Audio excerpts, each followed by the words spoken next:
It's Saturday at 12 noon. You know what that means. It's time to get weird, paranormal with your favorite podcast, the Mega Strange Podcast. Welcome, everybody. It is Derek and Johnny here. Hello. Feeling good.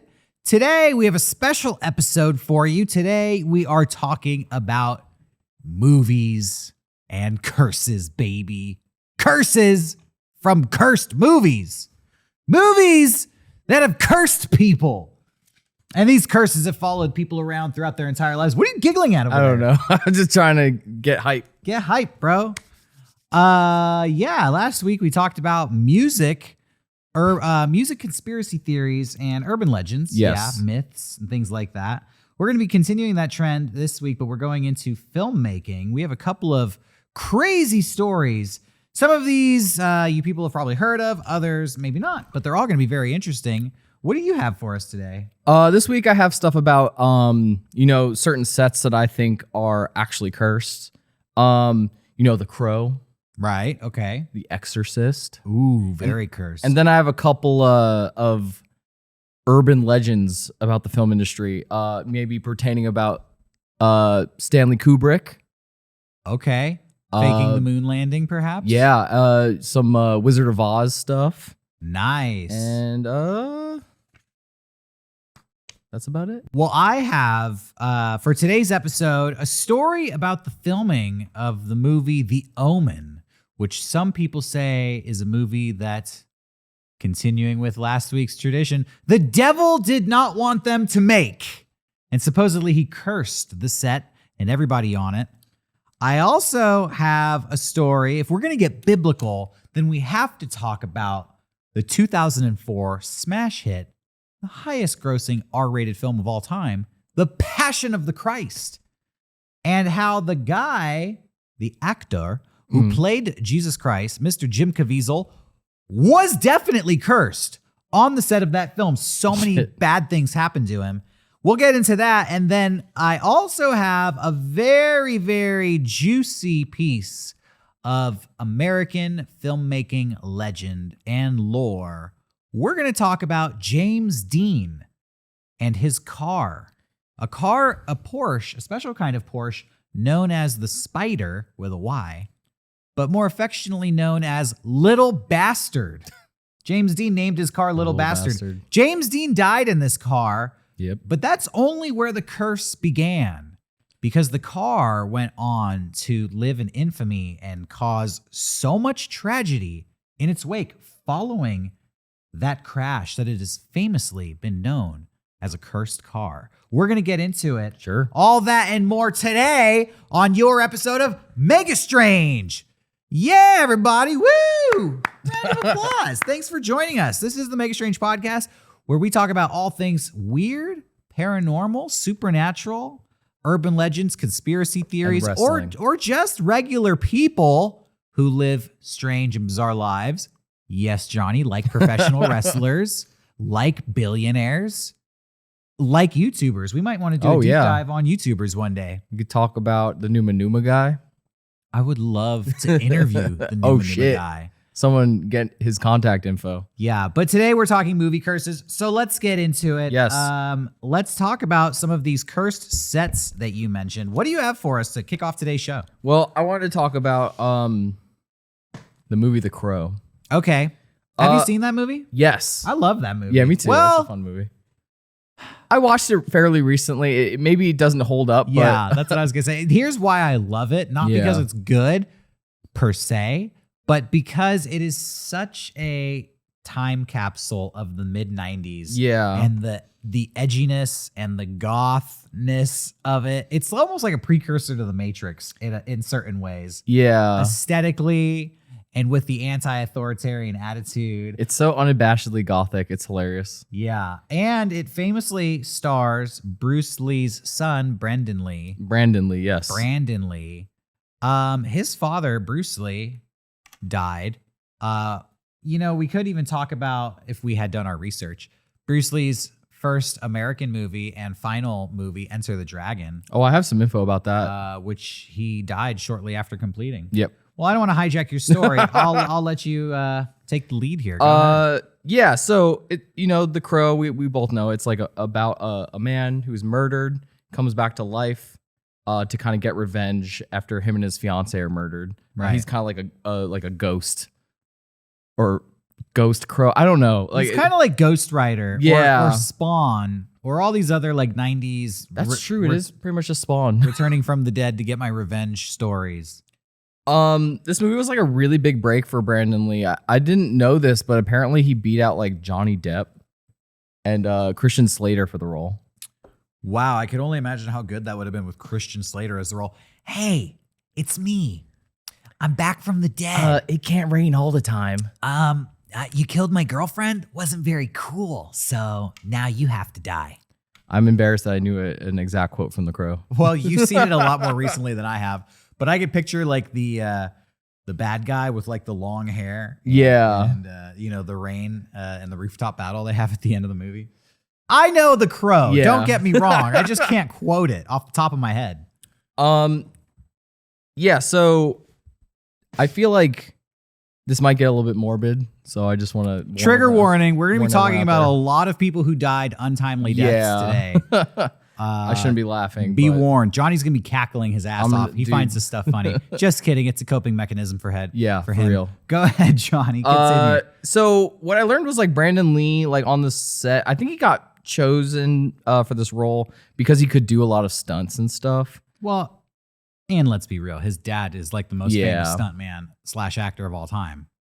So yeah, they're working themselves to the bone. Like, and then, there was a scene they had to film that involved a shotgun. Okay. And what was supposed to happen was, I think it was the actual murder scene of the main character. They were supposed to like fire off a blank.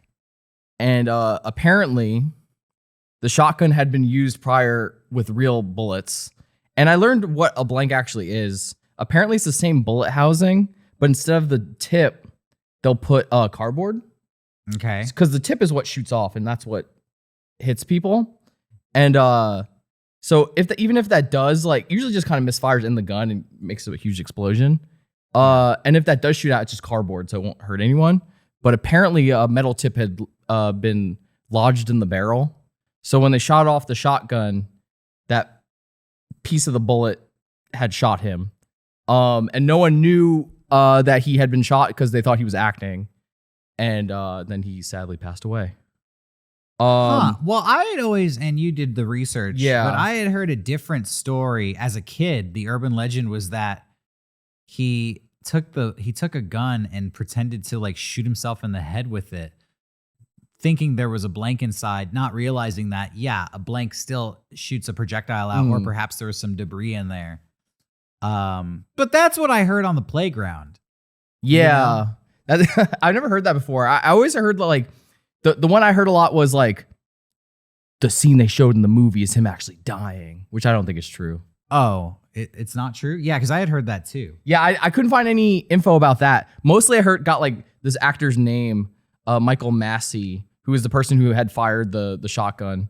Which probably felt awful. Like this dude was handed a prop. He was handed a prop gun and it literally killed someone. Tricked into murdering somebody. God, that's a bad day at the office. Yeah. So, like you said before, there's like a weird morbid connection where like, so Brandon Lee dies before the movie comes out, which was very similar to Bruce Lee dying before Enter the Dragon had come out, which I thought was a awful connection. Bruce Lee died of a brain aneurysm. Yeah. Which I knew he was like a world-renowned fighter and had fought a lot of people and had risked his life many times. And in the end, nobody could take him out except for God. Why'd you laugh? I don't know. You're so morbid. You said it like a setup and a punchline. I know it's a sick joke, but I mean he did die of a brain aneurysm over 50 years ago at this point. I don't want to sit here and be like, oh, the set's cursed. This one guy died, but there were other certain strange occurrences that I found that happened on the set as well. Like what? I would say take these at face value. I couldn't find too much info. Okay, but one of the carpenters got shocked and burned by scissor lift while on set. Wow. Yeah, I could. That's the only sentence I could find about that. I was Shocked and burned by a scissor. So it's electrical burn, I'm assuming. yeah. A grip truck unexpectedly went up in flames on the set. That happens a lot on these cursed sets. Inexplicable fires is a reoccurring theme. Yeah. I have that as well for another one. A disgruntled carpenter plowed through a plaster shop in his car. Well, that just sounds like a comedy of errors. Yeah. Disgruntled carpenter, a plaster shop. I mean, you're asking for a car to plow through it. Yeah, so that's pretty much what I have on that. Like, it sounds like there's a bunch of mishaps. Well, that's a good opening story because what I find that when looking at these curses, there were so many movies that purportedly have curses or are cursed. Yeah. And it always seems to stem around the nature of the films being very dark. All of the films that are famously cursed have to do with death, dying, possession, demonic entities, the devil, or just strange things like that. Yeah, I felt strange starting with this just because, like, I can make these really morbid connections of like, oh, The Crow is about a guy who gets murdered and comes back to life. And then, the guy actually gets murdered on the set. Like, I didn't know how many of those connections I wanted to make because I didn't know if that was like disrespectful or not to that dude. Yeah, well, this happened almost 30 years ago, like 25 years ago. So, what has happened has happened. But why don't we move on to your next cursed set? Sure. What else do you got for us? This one, still a little bit morbid, but maybe not as... This one, I think there's more in the realm of paranormal. Okay. But the film The Exorcist. This is like super classic. Now, I've heard this movie is so cursed. It's unbelievably cursed. Yeah, like... So I think there's a 2-hour documentary just about the way The Exorcist is cursed. Something like 9 people died on set. Yeah. So I'll get into it really quick here. So when The Exorcist released, it was like the highest grossing film of the time. Okay. But audience reported that they would have like physical reactions to it. Right. My mom talked about that because she saw The Exorcist. Yeah. I think she was 16, between the ages of 16 and 18 when the movie came out. And she said it like terrified her. Because at the time, she was very religious, just like everybody else she knew. And she believed in this stuff. This was their whole world. Yeah. And to have this movie come out talking about demonic possession, the things that you're not supposed to be talking about, and you actually believe this? I think all of America genuinely had a like thing with this movie because like my dad was the same way. He's Jewish. And even he was like, I saw that movie and it like fucked my day. Like it was like fucked my day up. So yeah, apparently people reported to have fainted after watching this movie. There are a lot of reports of vomiting after seeing this movie. Yeah. One woman blamed a miscarriage on this film. I believe it. So people already out there think this movie is cursed when you watch it. By the way, I saw The Exorcist in 7th grade because they re-released it in theaters. Oh, yeah. With the where she does like the spider walk. Yeah. This was in 1997. Yeah. And there's a scene in the movie. You've seen it, right? No, I've never seen The Exorcist. Okay. You can spoil it. I'm not going to spoil it, Yeah. but this movie's, it's pretty fucking scary. Yeah. It holds up. Even in 1997, it was terrifying. Even when I just see that the girl's face, I'm like, ooh. And there's a scene in the movie where they hypnotize the girl to talk to whatever they think she's hallucinating or she's making it up, basically. Yeah. But they want to engage the part of her personality that she thinks is the devil, I guess. She calls it somebody named Captain Howdy. Okay. And they're like, we want to talk to Captain Howdy. And she goes into this trance and she starts like growling and stuff. And her voice changes. It gets really deep. And her neck starts swelling up like a balloon. Oh my God. And when that happened in 1997 in the movie theater, literally a girl just started running out of the theater screaming, ah! Ah! And I just remember seeing hair shaking and hands waving in the air as she like ran screaming out of the theater. 1997 that happened. Yeah. So people were still having visceral reactions 20, 25 years later. Yeah, I remember catching a moment of it on TV with my friend and us like having to change the channel. It was like some scene where like they were like injecting her in the neck with a big needle. We're like, oh, turn this off. I think that might be the scene. I'm not sure. Because I Okay. think after that happens, they're like, get the fucking needles. I need to watch that movie again. Classic. So anyway, I kind of cataloged every strange occurrence that's happened to people close to the film or on set. Okay. So there were a total of 9 deaths connected to the film. All right. That's the number of the beast upside down. So there I'll were. have you know. Oh shit. Think about that. A night watchman apparently died. He was an on-set night watchman. A special effects person. Does it say how they No. met their demise? The only person I could really find info on was Jack McGowan, I think. He was an actor in the film. He played Linda Blair's grandfather. Okay. He died 1 week after the release of the movie Wow. at the age of 54. Died of influenza. Okay. Well, that happens. Yeah, but like right before the movie came out. So then I have here a list of other things that happened on the set. I think this is another actress, Ellen Burstyn. Ellen Burstyn? Yeah. She suffered permanent spinal injury during a stunt when they're shooting a scene where Reagan throws her from the bed. Oh, okay. In that scene, she gets thrown and she like actually screams out. That's real pain that they caught on tape there. She had a real spinal injury after that scene.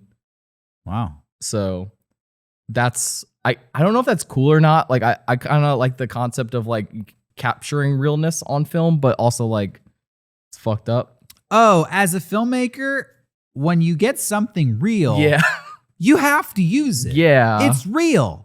You're making a movie, you're trying to pretend and make stuff seem real, but there ain't nothing realer than real. If the person survives, and I mean, if it was permanent back damage, Yeah. spinal injury, I would hesitate to put it in the film. But if you're not aware that it's permanent, and I'm sure at the time in the 70s, they probably didn't even have the medical capability that Exactly. they have today. You know, they probably had high hopes that she would get better.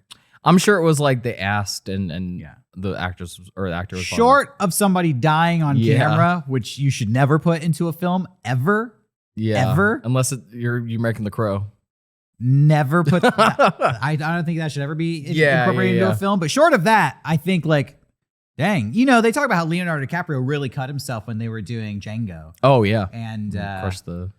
yeah, and I'm sure there's a ton of other examples too, like Jackie Chan movies. He really gets fucked up on camera, and it just adds to the realism. Yeah. So this one we were talking about fire before. Yes. I assume you have some stuff with the Omen, but Mm-hmm. apparently there was a set for the McNeil house. I've never seen the film, so I don't know what that is. Okay. But apparently, I think that's the name of the main character. Okay. It's a mother and daughter, single mother. She lives with her daughter. She's a movie star, and her daughter gets possessed. the whole house, the whole set for the house lit on fire while they were filming. And the only thing that was untouched was Reagan's room. That gave me goosebumps. Yeah, me too. I'm saying it, I was like, ooh. That's We're like creepy. in a dark room alone right now. And I'm like, ooh, I don't like this. There was a Jesuit priest named Thomas M. King. Okay. What happened to Thomas King? I'm afraid to ask. No, it's funny. They brought him in when they were filming in Washington, D.C. They asked the priest to come in and bless the set. That's how fucked up shit was getting while filming this movie. Wow. They asked a priest to come in to bless the They're set. like, we need you, Father. Father, please. I bet everybody making that movie believed in that stuff too. And then this is the kind of the final thing I got. This one seems more of a stretch, but I thought I would just catalog it anyway. But during the film's Rome premiere, lightning struck a 400-year-old cross atop a nearby 16th century church. I heard about that. Yeah. I heard that they were in the theater and they heard a big crash and they went outside and a cross had been stricken from the church next door and had fallen into the plaza right in front of the theater. And it had stood there for, did you say 400 years? Yep. 400 years. That's They brought the devil out making that movie. That's a sign. Yeah, I think so. So that's everything I have from The Exorcist. Well, why don't we go from The Exorcist to one of my stories here? A film called The Omen. I've never seen The Omen. I love The Exorcist, and I feel like maybe they're very similar. I would love to watch The Omen. But essentially, as I understand it, The Omen is about the birth of the devil's child. Yeah. A child named Damien, also known as the Antichrist. The movie is said to, like The Exorcist, been so cursed that so many different accidents and weird circumstantial events happened around the making of this film, that some people say that the devil does not want this movie to be made. Holy shit. The main one, and this is extremely sad, but the main character, Gregory Peck, his son, killed himself. Oh shit. 2 months before the beginning of the filming of this movie. And that was the event that set off in a lot of people's minds the beginning of this curse. From that point on, things just continued to happen to Gregory Peck and to the other people working on this film. The movie has a lot of animals in it, and there's famous moments in the movie where animals attack some of the characters. But in one instance, one of the animal handlers, they had trained Rottweilers on set. Okay. And nobody knows why, but the Rottweilers went into a mass hysteric frenzy, stopped listening to the commands of the animal trainers, and started rabidly attacking one of the people on the set. They could not get them to stop, and they said that these Rottweilers did an abnormal amount of damage to this person, like more than a regular dog should be able to do. Jesus. Perhaps this is a callback to the Hellhounds we were talking about last week. I was about to say that as well. But get this. One of the animal handlers who had been working on The Omen 1 week after working on The Omen was on another film set and was near a cat cage with a tiger in it. The tiger grabbed him by the head. Oh my God. Pulled him into the cage and ate him. Ate him. Like full, like whole? A tiger hunts humans for food. Okay. The tiger fucking ate this guy, grabbed him, pulled him in, and that was lunch. This is like, we're not even through filming the movie. The Rottweilers are going crazy. The animal handlers are getting eaten alive. On the day that they started filming this movie, the main actors got into a car crash. A head-on car crash. Okay. When they were flying, when Gregory Peck, that's just one instance. I mean, they survived, but it just perpetuated more thoughts about this curse. At one point, the main actor, Gregory Peck, had to fly to England, and his plane was struck by lightning while he was flying into England. 2 weeks later, the screenwriter of the film was flying to join him on set. His plane was struck by lightning. And not only that, I've heard that story before, yeah. Following these two lightning strikes, there's a third story where Gregory Peck was going to get on a flight in relation to this movie, but at the last minute decided to change his flight, and he didn't get on it. That plane that he didn't get on ended up crashing, and everybody on board died. Holy shit. The director, Richard Donner, was staying in a hotel and was planning to go out to dinner one night with some producers and filmmakers from the set. The restaurant that they were going to go to exploded. And they don't know why. It blew up. Later on, back at his hotel exploded in an IRA bombing. What the fuck? Yeah. You know, the IRA, like the Irish, I don't know what IRA stands for, but it's in England, and I'm sure people are going to give me a history lesson. Off the top of my head, I don't have all the finer details, but the IRA bombed his hotel while he was there. All of this stuff just kept on happening. One of the, who is it here? I think it was an assistant to the director, to the visual effects supervisor. Here it is. The assistant to the visual effects supervisor they were in charge of creating a scene where a car crash decapitated one of the characters in the movie. Yeah. Within 1 year, I've heard this story before. Yeah. this assistant's wife got into a car accident and was killed in exactly the same way that the character in the scene was killed in the scene that he was in charge of creating for the Omen. And he claims when he arrived at the site of the car crash to find his wife dead, he looked up and there was a road sign for a town called Omen, Ommen, and it was 66.6 kilometers away.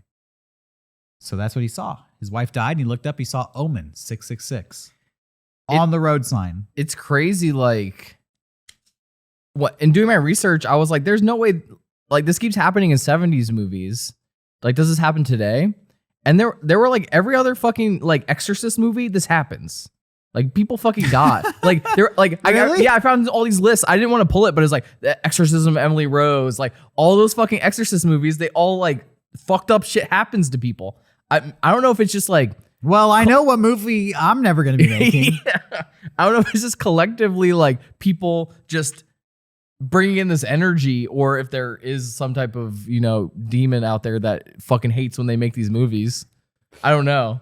I think we might have to do an episode later on where we get into, well, maybe we shouldn't, just based on this cursed stuff. Yeah, I'm demonology scared right now. Yeah, and talk about why even just talking about demons for an extended amount of time might conjure one into your life. Yeah. Because I do think that is some lore that has some background to it. Maybe we shouldn't. Maybe we shouldn't, because it seems to point to that happening many, many times over and over again throughout pop culture and filmmaking history and just regular history too. So that's Sweating. The Omen. Yes. And all of these demon movies are cursed. Do you want to talk about a movie that is not a demon movie? Yeah, I'm excited. Let's get the demons. Let's get the demons out of here. All right. Let's go the other direction. Passion of the Christ. Yeah. This movie came out in 2004, was directed by Mel Gibson, but famously, the guy who played Jesus was fucking cursed on this movie. Jim Caviezel suffered so many tragedies over the course of portraying Jesus. He was struck by lightning. He got pneumonia. Okay. He almost got hypothermia. He was accidentally whipped. The list goes on and on, but there's quotes, because he has talked about this extensively. And he said, for example, in regards to being struck by lightning, he was filming the Sermon on the Mount scene. He had no idea what was going on. And he said, I lit up like a Christmas tree. Oh my God.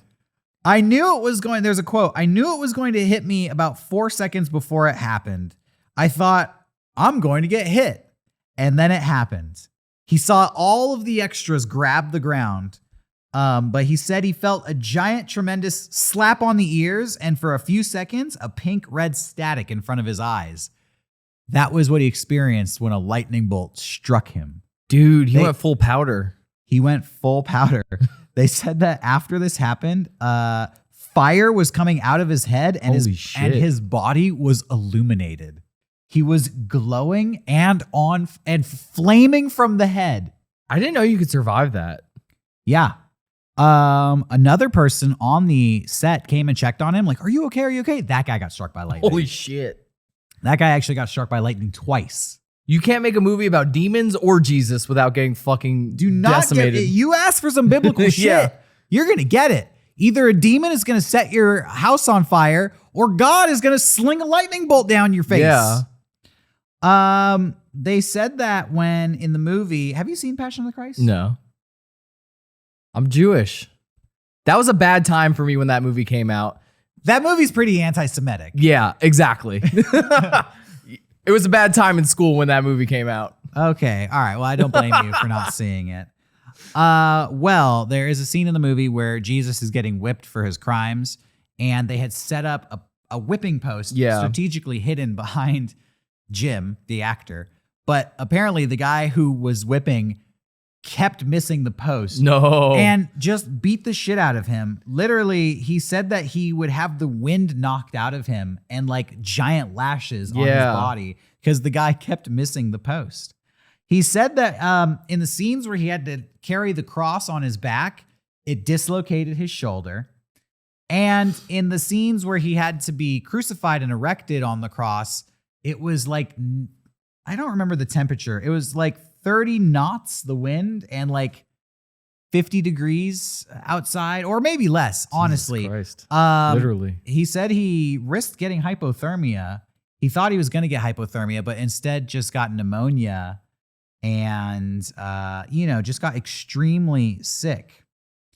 Pneumonia and a lung infection. He also said that putting on the makeup caused him to have persistent migraines throughout the entire filming of the film. He would have to wake up at 2 a.m. every day, go through 6 to 8 hours of makeup, and then receive migraines.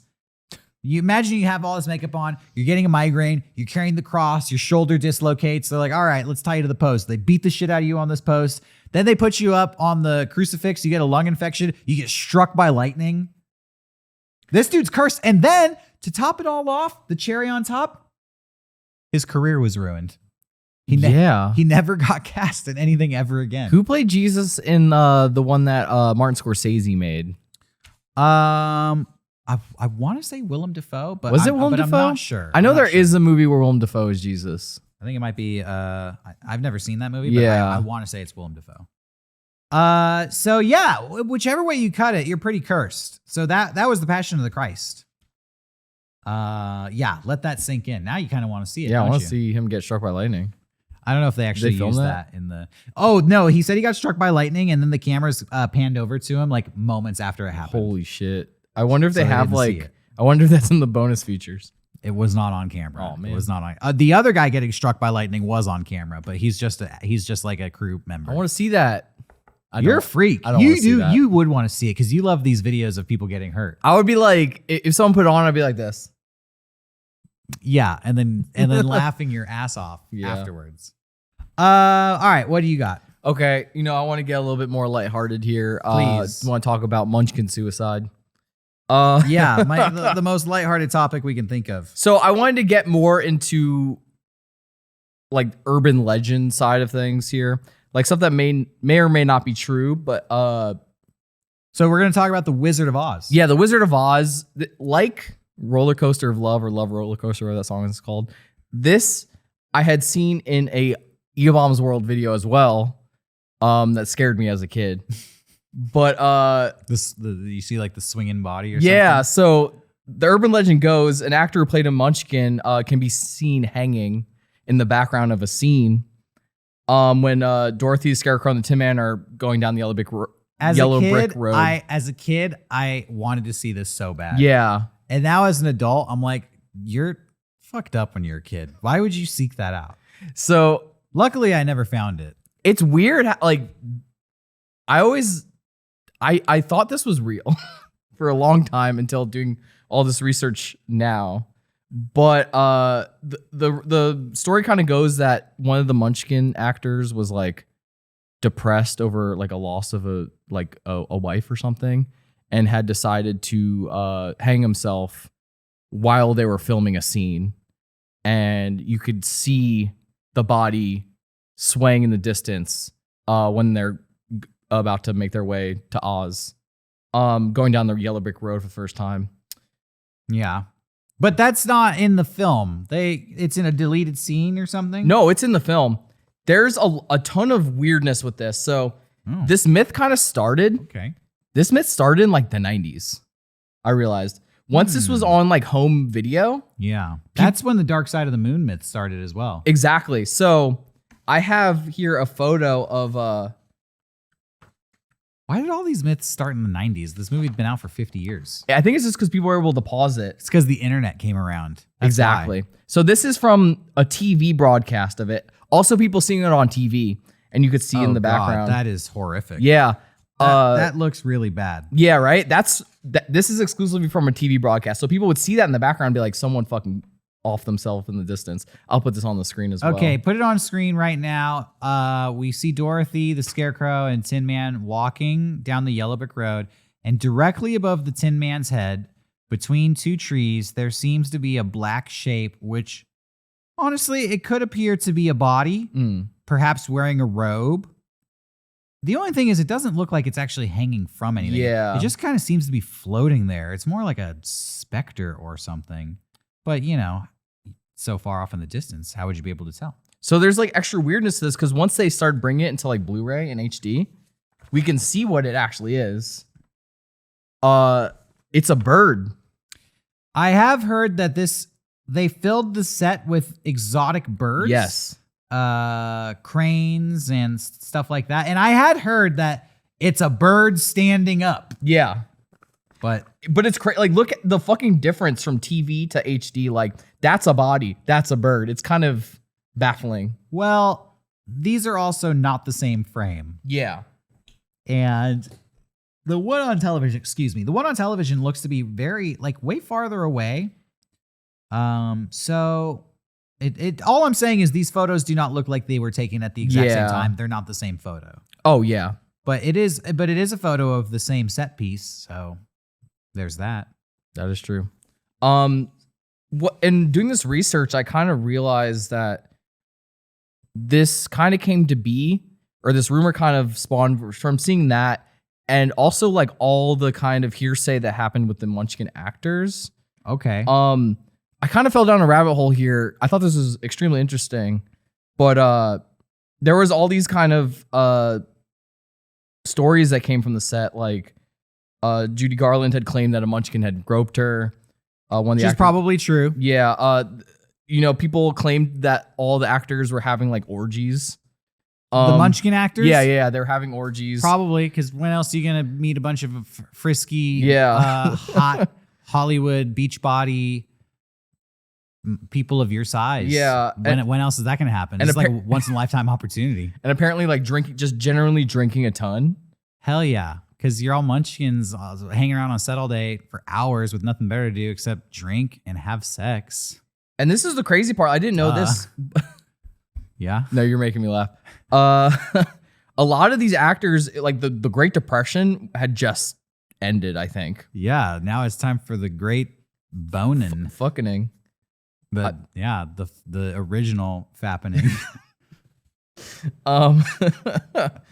So many of these actors were getting nervous over there. Yeah, were technically carnival freaks. That's the only place where they could find a large group of little people. Yeah, back in the 30s. Yeah, and a ton of them were vaudeville acts and all that. And then a thing I never knew was a ton of these people had just fled Nazi Germany. A ton of the actors were people that had just fled Nazi Germany at the time. And I found this interview with at the time, this man was the oldest surviving Munchkins actor. Okay. He passed away in like 2018 at 97. His name was Jerry Marin. And he claims that all that allegations about them being rowdy was kind of blown out of proportion. He said, but he's not saying it didn't happen. Yeah, he's just saying it's blown out of proportion. Yeah, he said it was a little over. So it's like, look, we were drinking and fucking, but nobody killed themselves. Yeah, he said it was overstated. They keep saying we were having orgies. 400 munchkins, 50 of them have sex. Is that an orgy? You're overstating the facts. And he said exactly what you said. It was mostly out of excitement for seeing many, or for many of these people, seeing people like themselves for the first time. Of course. Hey, if I go to a convention and it's all beautiful people who dress up like video game characters and run around in public and do public stunts and do podcasts, I'd be like, it's my people and we're partying and, stuff happens. I'm trying to get into the Munchkin mindset, okay? Munchkin mindset. I'm just trying to put myself back in what it would have been like to be a Munchkin in the 30s, and it was probably like free love. So, anyways, I digress. Do you want to? I have some other rumor stuff, but if you want to get into the James no, keep going. This is good. Okay, I like cool. This was another thing that I had also seen in a video on E-Bomb's World. Is this the Lion King? Yeah. So famously, we all know we could do a whole thing on the perverted shit Disney's done. We all know how horny animators are. Famously. You got Don Bluth, he draws the hottest girls I've ever seen. You got Dr. Katz. He's always getting frisky with his conversations. Very, Yeah. I never saw Dr. Katz. Yeah. Me neither, actually. So famously, we're talking about the Lion King here. Yeah. Is this one, it says sex on screen? Yeah. When the Lion King, as well as like what happened with the Wizard of Oz, when it was released on VHS, many viewers saw there was a scene where there's like where Simba like lays down and like some dust comes up and it spells something in the sky. It's in the montage. I've seen this. This ain't even an urban legend. This one's confirmed. Yeah. It's in the montage where Simba is hanging out with Timon and Pumbaa and they're growing up and it's kind of just fading between these different stages of his life. They're like walking and he's little Simba. Yeah. And then it fades into they're still walking and now he's big Simba. And he gets tired at the end of it and he goes to the edge of a cliff and he's so sleepy he kind of just like collapses on the edge of the cliff and it kicks out a big gust of dust and wind. Yeah, and it like twinkles in the sky. Yeah. And it supposedly spells sex. It does. People saw this and a bunch of conservative activists started protesting Disney, claiming that the movie studio was promoting sexual activities through a subliminal message. That's not even the worst offense. Have you ever seen the priest pop a boner in The Little Mermaid? No, but I know also on I think the cover of The Little Mermaid, there's like hidden penises. And they have changed the cover because, when I was a kid, I had the VHS for The Little Mermaid and there is a fucking schlong drawn right onto the castle. What I tell you about animators, Little Mermaid's cat. Seriously, it's like a bunch of towers, like coral towers, and right there in the middle, it is like such a penis. Even as a child, I was like, that's a wiener. But when you watch the movie, Ariel is going to get married to Prince Eric. Yeah. And there's this little tiny priest, and his robes are too big for him. Ladies and gentlemen. And as they're approaching, just keep an eye on his little thing there because it just like flops up and it just looks like a boner. And then it goes back down. And it's basically like boop, boop. It's that fast. Yeah, they probably didn't realize that people would be able to see that. They've always said like, oh, that's just his robes. It's just the fold of the robes. But as a kid, and as a middle schooler, me and all my friends would be like, you have to draw this frame by frame. Like, what you're drawing. And Disney animators famously hide little in jokes with them for themselves, thinking nobody will ever pick them up. And also, like The Rescuers Down Under had a naked woman in it. I didn't know that. There's a scene in The Rescuers Down Under, supposedly, where there's like a topless woman in one of the windows just for a split second. There's all kinds of sex stuff in Disney movies. I know, like, this isn't Disney, but I know another thing with animators being notoriously horny. I know with Betty Boop, every frame of her... Well, you're an animator, so you can just speak from experience. Every frame of her turning, they would draw her naked, like fully naked, because they thought people wouldn't have the technology to, like, see that. And then what, paint the clothes over her? No, they would... So, in the 3 frames it would take to turn her around, in the middle one, like the smear animation, they would just draw her naked because they thought it was funny. Like, no one will see us because it's so fast. They didn't know that technology would exist where people could go frame by frame because you need a film reel to watch it. So every time they have like restored versions of Betty Boop, they have to like add clothes and shit. That's hilarious because Betty Boop is not for children. Yeah, and was never intended for children. Yeah. But then somewhere along the way, it was like, oh, it's a cartoon. All cartoons are for children. Betty Boop was entertainment made for adults. Yeah. Those old, what was it, Bippy? Those Bippy cartoons are fucking scary. I mean, it's all people like boozing and drugging and trying to have sex with each other. Yeah, Betty Boop's boyfriend, I think it's Bippy. There's a famous cartoon called where he joins a cult. Okay. You should check that out. It's like genuinely scary. It's like old Fleischer shit. We'll have to watch that sometime. Anyway, back to The Lion King. So I found that supposedly the animators had talked about this before, and they claimed that it says SFX as a little nod. This is an awful picture of it. I'll put a better picture on screen. Just as a slight little Easter egg for the animation team. So They acknowledge that there are letters in this cloud. Yes. I will leave it to our viewers to decide for themselves if this is an E or an F. Because let me tell you, that looks a hell of a lot like an E to me. So it was such an issue that when they re-released this movie on IMAX or in IMAX in 2002, and when they released those platinum DVDs in like 2003, they changed the dust. So now it's like, it's just nonsense. Now it says fuck. Yeah, now it says fuck. Now it's just dust. Like it's like nothing. Well, I don't like that. Yeah. So in all, like That's even a bummer. on Disney Plus, like it's not there anymore. It's that version. That's weak. Yeah. So why can't we just have it say sex? that's what I'm saying. It's not like kids are going to see the word sex and immediately like become corrupt. Also, sex isn't like a fucking, it's like a way of life. It's Hey, sex is a word. Yeah.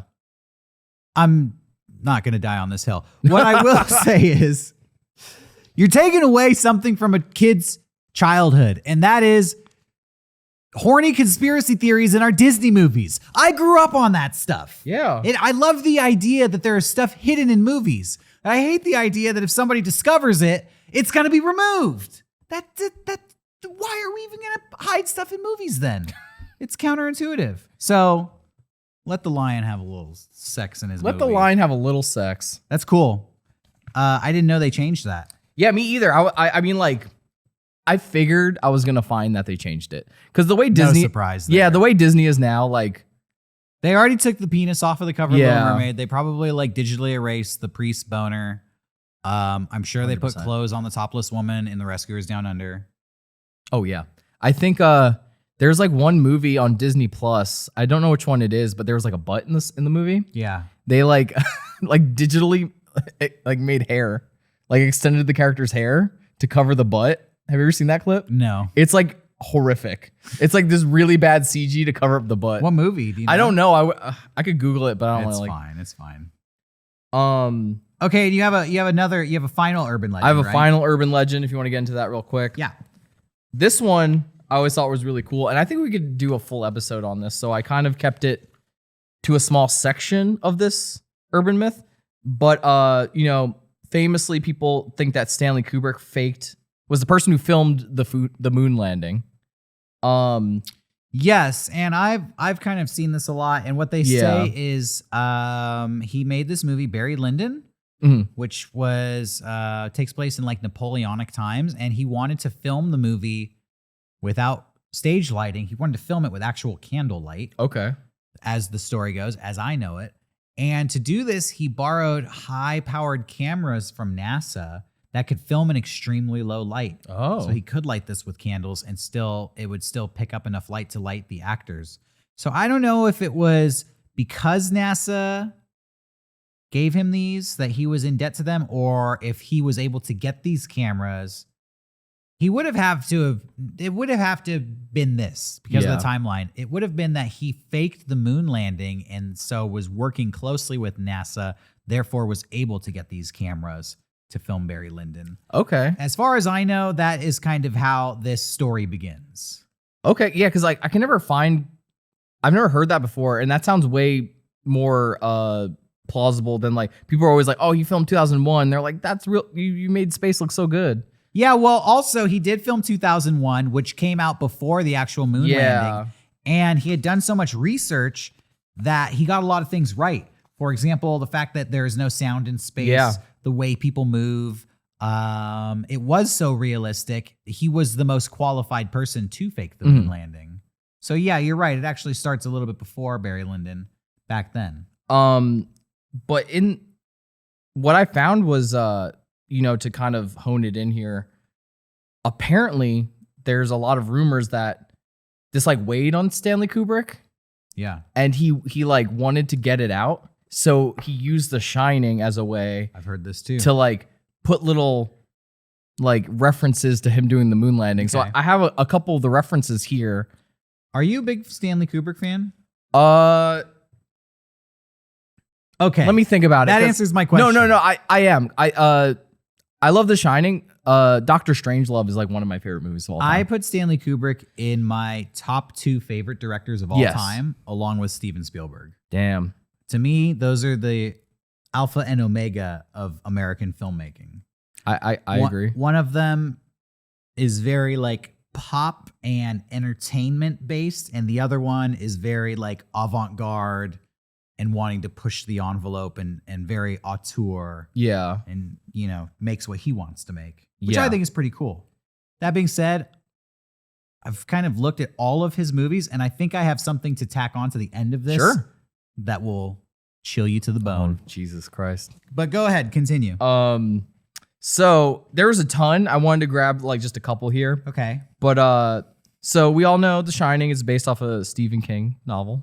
Right. In the book, hold on, let me. Stanley Kubrick changes a lot. He changes a lot. In the book, there's only one child where, the scene with the twins.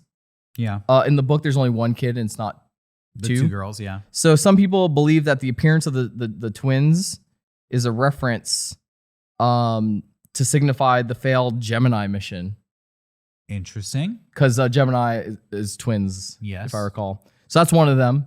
I could have explained that better, but no, you're good. I'll move to the next one. In a shot taken, hold on, sorry, lost my spot here. So there's a shot of Danny sitting on the carpet. I know this one too. Yeah. So some people think that the carpet looks exactly like the launch pad of the Apollo. And it does. Yeah. When you look at a bird's eye view of the Apollo, it's a road that leads up to an octagon road. Yeah. And the carpet is a pattern of these octagons kind of on, it's like a line that goes, not an octagon, a 5-sided one. So a pentagon or maybe 6-sided. Either way, the shape is the same. The road that goes into kind of the stop sign symbol, that's kind of the repeating pattern of the carpet in The Shining. And so Danny is sitting on that carpet, which looks like the launch pad. Yeah. He's wearing a shirt, a knitted sweater that has a rocket ship on it that says Apollo 11. Right. And he's playing with figures that he's kind of reconstructing the scene of exactly. a launch. So there's that. That was like 2 I had. I kind of mashed them together. Mm-hmm. And then this one I thought was a little bit of a stretch, but he then gets up and heads for the famous room 237, which in the Stephen King novel, it was room 217. Right. And some people believe that Kubrick changed it to 237 because the distance from Earth to the moon is roughly 237,000 miles. Yeah. I have a photo here of kind of all of that in relation to each other. Okay, so you can put this up on screen and you can see exactly what we're talking about here. Room 237, the room that you're not supposed to go into because that's where you'll find all the scary secrets. There's one thing that you're forgetting. Oh. And that is at the end of the movie. Have you seen The Shining? Yes. It pushes in on a picture of Jack Nicholson at a New Year's Eve party. Mm-hmm. And it's him and hundreds of other people, and he's standing at the very front. He has his hands up like this. I never noticed this until I started looking into this conspiracy theory. Yeah. The motherfucker's holding a note in his hand. Is he really? Yeah. Oh, shit. And supposedly Stanley Kubrick was so in tune with symbolism and little things like that. I was watching a documentary about this, and they lay out all of this evidence, and then they just go, and now you know the secret that was on the note in Jack Nicholson's hand. So supposedly at the end of the movie, he has 2 hands up like this. You can't see this on camera. And one has the thumb over the palm. It's holding a little note. And supposedly that's Stanley Kubrick trying to tell you, like, I have a secret to share. Oh. A secret note. I'm passing it to you. That's chilling. Because the only other ones I could find. Look it up. Yeah. Hey, can you find it and put it on screen? Yeah. People, if you've seen this movie, maybe you never noticed the note in his hand. What the fuck is that note in his hand? That's amazing because the only other ones I was able to find were like the other one I found felt like such a stretch. What? But they were saying, the all work and no play makes Jack a dull boy. They were saying if you kind of look at it, it kind of looks like it doesn't say all. It says A11, like Apollo 11. Okay. And I was like, that feels like a little bit of a stretch. That's just typewriter font. So but this one really chilled me like the stuff with the carpet and his shirt, especially his shirt. Like that's so specific. Let me tell you this. This is what I have to add to this, but it has Sure. nothing to do with The Shining. Stanley Kubrick died before he could complete his final film, Yes. Eyes Wide Shut. I thought I thought it was like AI. He died before finishing. AI is a Steven Spielberg movie. Yeah. So Stanley Kubrick famously took so many years to make his movies.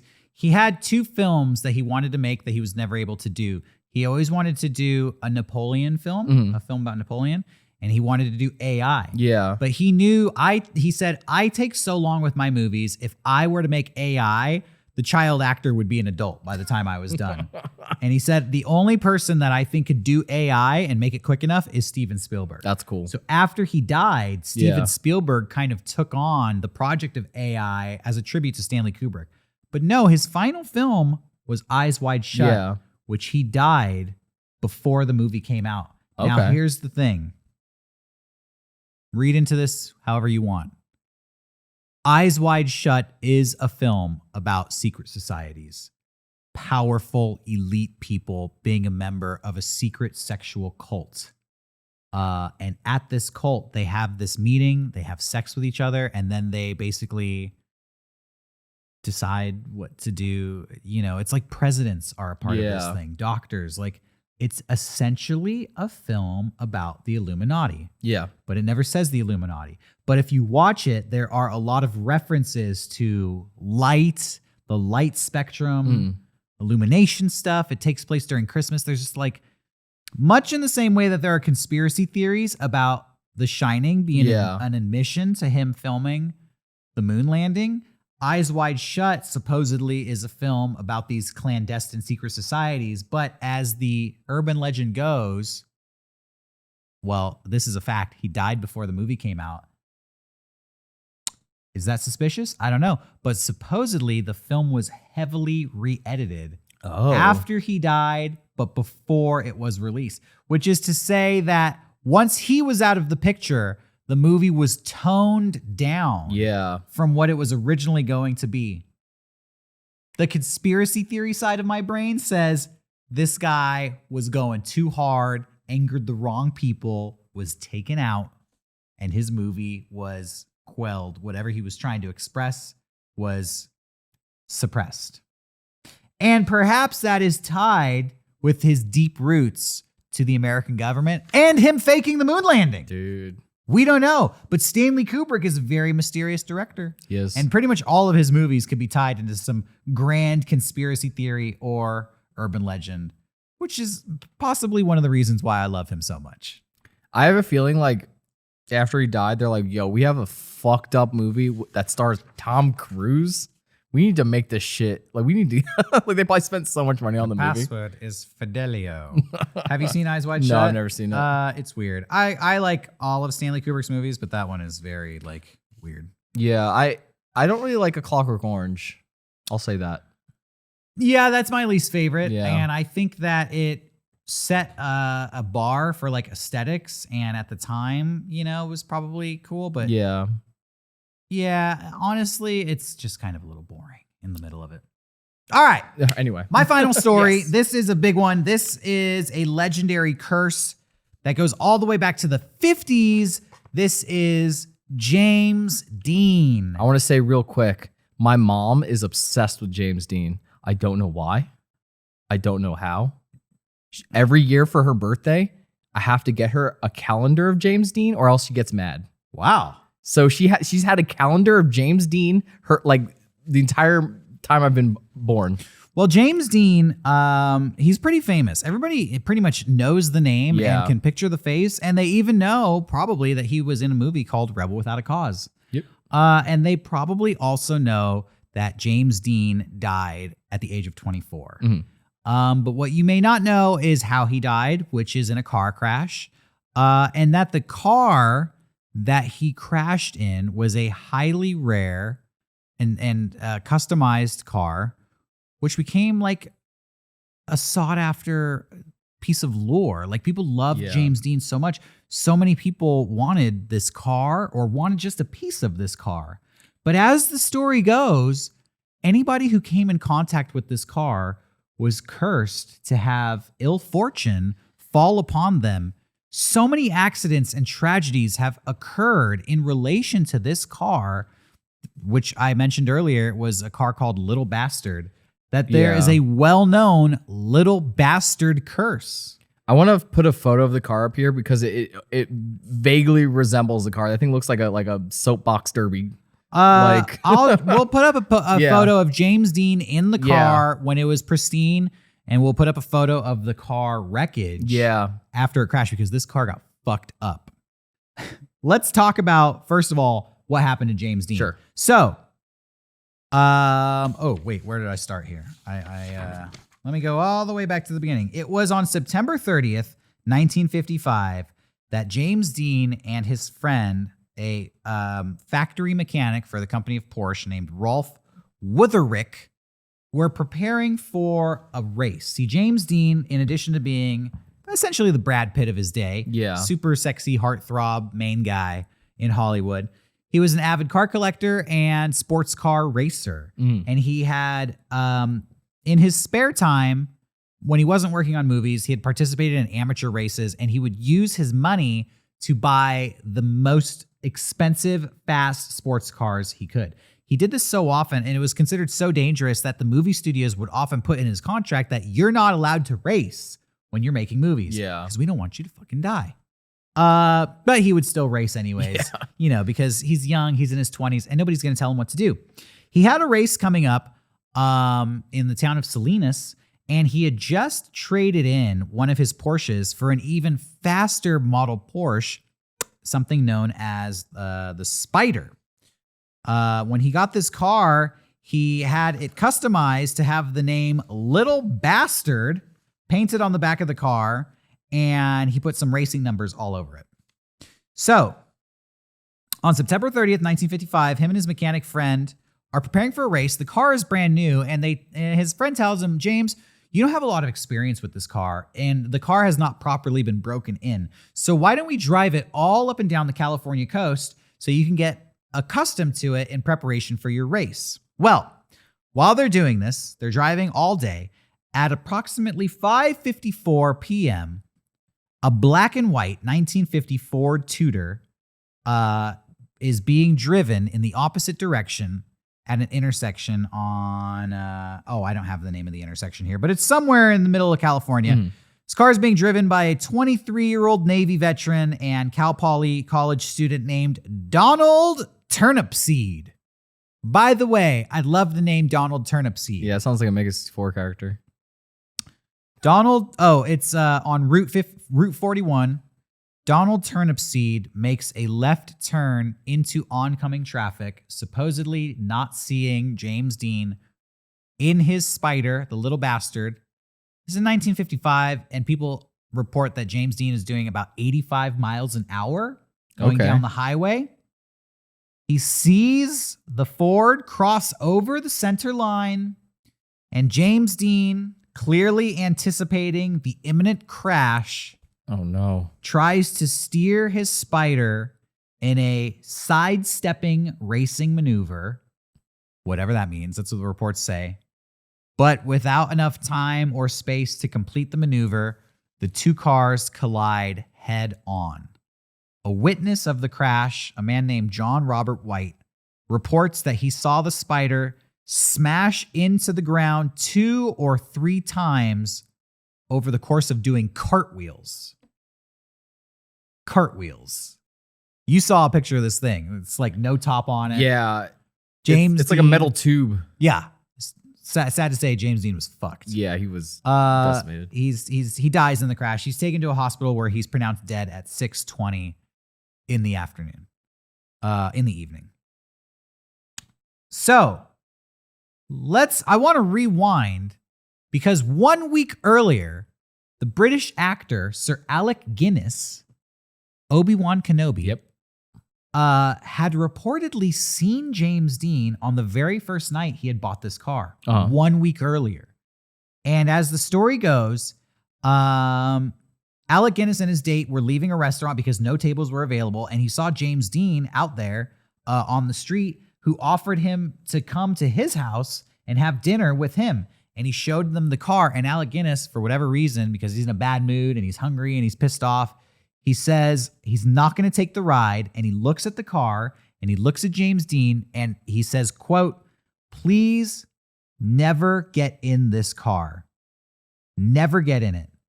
It is now 10 o'clock on Friday, the 23rd of September, 1955. If you get in that car, you will be found dead by this time next week." I've heard that story before. I didn't know it was Alec Guinness who had told him that. Alec Guinness, Obi-Wan Kenobi, use the Force. Don't get in that car because in 1 week you'll be dead. Well, in 1 week, it was proven to come true because 7 days later, James Dean did die in that car. A film director by the name of George Barris bought the car. Okay. He recovered it for, he purchased the wrecked Porsche for $2,500. And he most likely wanted to sell tickets to look at the car because it instantly became famous because James Dean was the biggest star in the world. It was like if Robert Pattinson died in a car. The car was transported back to his shop, but immediately the car slipped off of a trailer and landed on a mechanic and broke the mechanic's leg. What the fuck? Barris stripped the car apart and he sold pieces to friends in the racing community because they wanted to take pieces of James Dean's car and build them into their own racing machines. He sold the engine and the drivetrain to two men, one man named Troy McHenry and the other named William Eskrid. The two men used parts from the car to build cars of their own and were racing against each other when they both suffered mysterious crashes. McHenry lost control of his car and smashed into a tree and was killed instantly, while William Eskrid said that for unknown reasons, both tires on his car locked up and caused his car to roll out of control, and he was injured severely. But it goes on. Two of the tires from Little Bastard were salvaged from the accident. Those were later sold to a third driver, apparently having been untouched since the accident that claimed James Dean's life. Yeah. He sold the tires to them. Both of the tires exploded simultaneously and caused that car to crash. A magazine did a story about the Little Bastard, and it reported that, quote, "Due to all the incidents involving Little Bastard, Barris, the film director who owned it, decided to hide the car because he was convinced that it was cursed. But the California Highway Patrol convinced him to lend the heap to a highway safety exhibit to show teenagers, like, don't drive fast because this is what happened to James Dean. It can happen to you." The first exhibit was unsuccessful because the garage that housed the car caught fire and burned to the ground, and everything was destroyed except for the car. On another occasion, the car was at a high school being exhibited, but ended abruptly because the car fell off of its display and crushed a student, breaking the student's hip. It's like Final Destination. Yeah. Later on, a man named George Barquis was hauling the wreckage of the Spider on a flatbed truck, and he was killed instantly after the truck had an accident, and he was thrown from it, and the Porsche fell off of the truck and fell onto him and killed him. Fuck? Yes. Now, supposedly, all of these things kept happening. And at one point in 1960, the car was sent to a show in Miami. And when the car was shipped back to Los Angeles in a sealed flatbed container on the back of a train, it arrived in Los Angeles. They opened the flatbed up. It was empty. And James Dean's Spider, Little Bastard, has never been seen again. Damn. Has never been seen again. A few years ago, there was a museum in Illinois called the Volo Auto Museum in Volo, Illinois. They offered a reward of $1 million to anyone who could prove that they owned the remains of Little Bastard. Nobody came forward to claim the prize. So as of 1960, this car has not been seen. And supposedly just disappeared. Where did it go? Went into the Bermuda Triangle of the roads or whatever. So between 1955 and 1960, it was only out for 5 years. And all of these tragedies happened. And then the car has been lost to history, presumably to never be seen again. It might be for the best. Probably is. That is the story of James Dean's car, his cursed car, Little Bastard. And I think that brings us to the end of today's episode. Yes. I do want to get into the hotline stuff at all, or should we save that? What's the hotline stuff? I made a little Google Voice thing for people to call in. You know what we're going to do? I think let's release some of our favorite calls on our Tuesday clip. Okay. So if you're watching this on Saturday, thank you for watching. We did start up a Mega Strange hotline where people could call us up and share some stories with us. We've been reviewing the entries, and would you say that there's some choice selections in there? Yes, I do want to say, if I'll put the number on the screen right now. If you're going to call in, make sure it's under 30 seconds. Yeah. After 3 minutes, it cuts off. I had people call in multiple times to finish full stories. Don't do that. Keep it short, because Keep it short. Your chances of getting on our show go up exponentially the shorter your story Yeah. is. We just don't have time to share a 6 or 10-minute story. Yeah. So be sure to check out our little mini clip coming out every Tuesday on the Mega Strange YouTube channel. And while you're there, subscribe to the channel and Please. turn on notifications. Also, you can follow us on Instagram at Mega Strange Podcast, or you can follow us individually. I am Derek Acosta only. Catboy_Slim. Yes, and we will be back next Saturday with more strange stories of this supernatural world we live in. Thank you for watching and sticking with us, Mega Strangers. And keep your eyes open for strange stuff, because it's happening all around us all the time. We'll see you later. Bye-bye. Good night.